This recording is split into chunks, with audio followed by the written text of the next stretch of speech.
अमरावती शहरातील चित्रा चौक येथील central lodge ही इमारत शिकस्त असून दिनांक 9 फेब्रुवारी रोजी तिचा एक कोपरा खाली कोसळला। त्यात एका व्यक्तीचा मृत्यू झाला। अशा अनेक इमारती महानगरात आहेत। या सर्व शिकस्त तथा जीर्ण इमारतींना पाडण्यात यावे अशा आशयाचे निवेदन शिवसेनेचे गटनेता भारत चौधरी यांच्या नेतृत्वात देण्यात आले।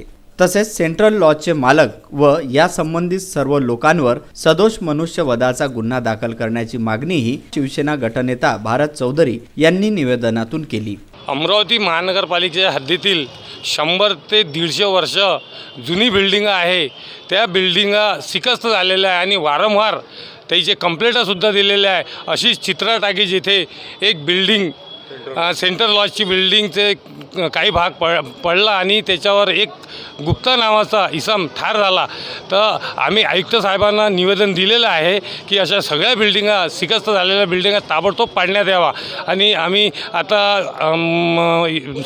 पोलीस आयुक्तांना निवेदन देण्यात जाणार आहे आणि त्याच्यावर गुन्हा दाखल करा सेंट्रल लॉजवाल्यावर। या निवेदन देतेवेळी पराग गुडदे महानगर प्रमुख, पंजाबराव तायवाडे शाखा प्रमुख, पप्पू मुनोत उपशहर प्रमुख, हिंगपिटे, गोविंद दायमा, गोविंद जोशी आदी उपस्थित होते। विदर्भ न्यूज करिता प्रदीप इंगोले।